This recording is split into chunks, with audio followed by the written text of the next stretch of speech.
Good morning. It is 10:44 a.m. on Saturday, November 25th, 2017. I'm Christiana Ellis and I just got up. This is 5 more minutes. As you can see, I am back home in Massachusetts. I had a red-eye flight and then a little bit of sleep.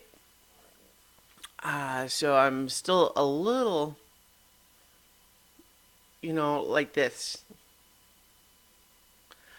But it was a good trip. Um,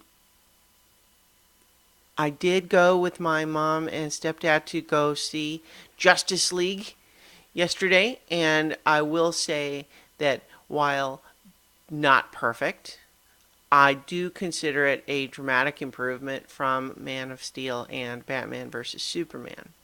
I didn't especially like either of those movies, although I think Batman vs. Superman was worse, in my opinion, of course.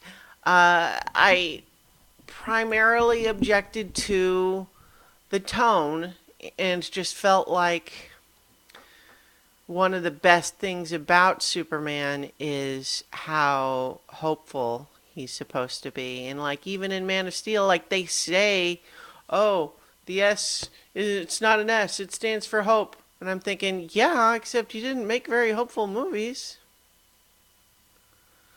So I don't know what the problem there was exactly, but they just had a different take on Superman than I would have chosen, and that's fair, I suppose, but it made me not like the movies very much.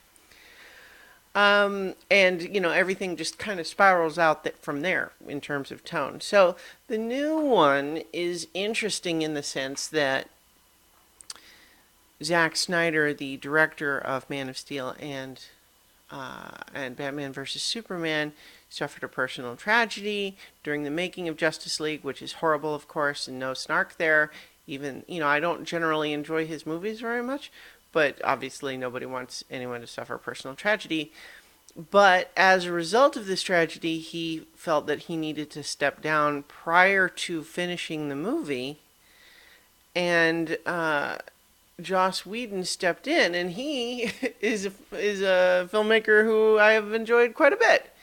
And so, in watching Justice League, you can definitely see the influence, meaning it's a distinct change in tone in many places.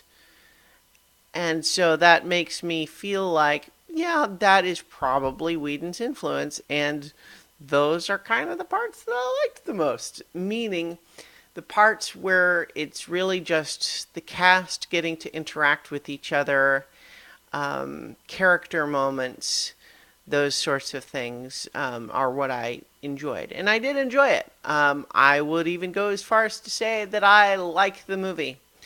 Um, it has, you can see the tonal clash in a few spots, and especially the final act gets very video gamey, where it's like, yeah, look, a whole bunch of these flying monster things. Let's just fight them for a while.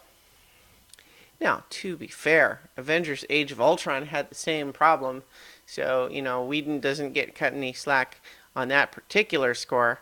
But I will say that compared to Man of Steel and Batman vs. Superman, I see this as a dramatic improvement, and I hope that the level of humor and lightness is something that they will continue with. Um, as far as newcomers, I thought Ezra Miller was a charmingly adorkable Flash, and I'm forgetting his name, but the actor who played Cyborg was great, and there's a little bit of Teen Titans fan service in there that I appreciated, and I thought he did a really good job too. As a newcomer, Jason Momoa as Aquaman, I'm not sure I'm 100% on board with the direction they chose with Aquaman, but it's fine. It's fine. He's fine. It's fine. Um, but yeah, so I liked the movie, and it's not terrible.